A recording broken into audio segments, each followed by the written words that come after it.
mohon izin waktunya. Jadi hari ini saya mohon izin kepada Pak Asep untuk melakukan supervisi akademik. Supervisi akademik ini sebagai bagian dari tugas saya di pelatihan penggerak. Ya, nantinya dari hasil supervisi akademik ini bisa menjadi bahan perbaikan kualitas pembelajaran di sekolah kita. Nah, sebelum saya ikut membersamai Pak Asep di kelas, ada beberapa yang ingin saya tanyakan terlebih dahulu dengan Pak Asep. Yang pertama, untuk tujuan pembelajaran pada pertemuan kali ini, apa yang mau dicapai Pak Asep? Karena materi hari ini adalah menelaah cerita pendek, itu nilai-nilai kehidupan yang ada dalam cerpen tersebut kita pelajari dan kita telaah apa aja yang bisa kita ambil, seperti itu. Jadi lebih ke cerpen Ya, karena materi hari ini cerpen. Terus selama pembelajaran otomatis kan ada beberapa hal yang masih belum dikembangkan oleh Pak Asep. Kira-kira yang mau dikembangkan oleh Pak Asep pada pembelajaran kali ini di bagian mana Pak Asep? Tentang kalau untuk yang ingin saya kembangkan itu, menurut saya ini kan anak-anak minat bacanya sedikit berkurang. Nah, jadi kita menelaahnya cerita pendek ini, kita mendalami benar-benar menganalisis cerita pendek tersebut kayak gitu, biar mereka ada minat membaca dan bisa memahami. Terus dalam pembelajaran nanti strategi yang dipersiapkan oleh Pak Asep seperti apa Pak Asep? Kalau untuk saat ini yang ingin saya siapkan itu pembentukan kelompok, dan setiap kelompok masing-masing mencari contoh cerpen tersebut dan dianalisis bersama. Kan kemungkinan kalau kelompok ini kan bisa ada komunikasinya Pak. Kalau satu temennya berpendapat A dan satunya berpendapat B, jadi mereka bisa menganalisis bersama. Baik, saya kira cukup. Mungkin kita bisa langsung menuju ke kelas untuk melakukan supervisi akademik. Assalamualaikum warahmatullahi wabarakatuh. Waalaikumsalam warahmatullahi wabarakatuh. Gimana kabar semuanya? Sehat? Sehat. Alhamdulillah. Hari ini siapa yang tidak masuk? Nanda. Nanda. Kenapa Nanda tidak masuk? Sakit. Sakit? Ya, Pak. Oh, temennya udah pada dijenguk belum? Oh, nggak usah, nanti kalau udah ada kesempatan atau waktu setelah sekolah, teman-temannya yang menjenguk Nanda ya. Pak. Ya, Pak. Sebelumnya Bapak absen dulu.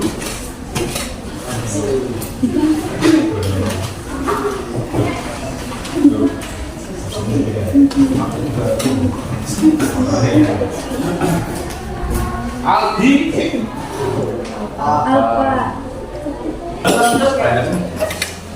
Itu ada yang namanya unsur intrinsic. Unsur intrinsic dalam cerpen itu, yang pertama itu ada tokoh. Tahu tokoh itu apa? Orang yang berperan dalam cerpen tersebut. Tapi kalau penokohan itu apa? Karakter.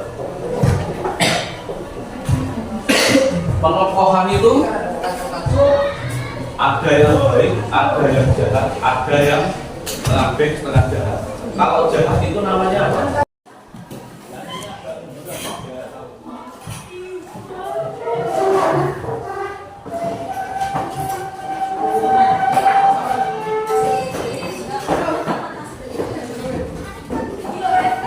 Apa itu? Cari di Google cerpen problemnya surau kami. Setelah itu tentukan unsur intrinsiknya saja. Di situ kan intrinsik itu tokohnya siapa, tokohnya bagaimana, alurnya masuk. Oke, terima kasih Pak Asep tadi sudah mengizinkan saya untuk mengikuti pembelajaran di kelas. Jadi setelah kita tadi sama-sama di kelas mengikuti pembelajaran yang difasilitasi oleh Bapak, kira-kira apa yang bisa Bapak refleksikan dari pembelajaran di kelas tadi? Karena tadi itu saya berpikir jika satu kelompok terdiri dari 4 orang, itu kan bisa komunikasinya lebih bagus karena dari sudut pandang lain. Ternyata itu tidak efisien. Mungkin untuk di lain kesempatan materi selanjutnya itu lebih efisien 2 orang saja. Jadi karena mereka lebih bisa memutuskan mana yang baik, seperti itu. Terus hal-hal yang tadi sudah Bapak lakukan di kelas apa, Pak? Hal-hal yang sudah saya lakukan, saya sudah mencoba merangsang pemikiran mereka seperti cerpen-cerpen yang bagus itu bagaimana, cerpen yang hanya sekedar buat dibaca ada yang ringan itu seperti apa, dan saya juga sudah memberikan contoh cerpen yang bagus yang bisa analisisnya itu lebih banyak dan nilai-nilai kehidupannya lebih banyak. Terus selama pembelajaran itu ada catatan-catatan khusus nggak, Pak, yang mungkin harus diperbaiki? Catatan khusus yang harus saya perbaiki mungkin lebih pengelolaan kelasnya, Pak. Mungkin saya kurang bagus dalam mengelola satu kelas itu, seperti itu, karena tadi masih banyak yang tidak memperhatikan, ada beberapa anak murid kayak gitu. Mungkin untuk kedepannya saya harus menguasai kelas lebih dalam lagi. Nah, terus untuk menguasai kelas lebih dalam lagi itu kira-kira tindak lanjut kedepannya Bapak akan melakukan apa, Pak? Mungkin seperti anak yang ribut tadi itu saya panggil dan saya tanyakan kayak gitu. Ketika saya menjelaskan dia masih ribut sendiri, nanti anaknya ya saya tanyakan kayak gitu agar dia kalau tidak memperhatikan kan dia jadi kaget seperti itu, Pak. Jadi setelahnya ditanya seperti itu, ditegur seperti itu, dia langsung bisa memperhatikan kembali fokusnya. Terima kasih Pak Setel sudah memberikan refleksinya. Mudah-mudahan dengan adanya supervisi ini bisa menjadi pembelajaran buat kita semua.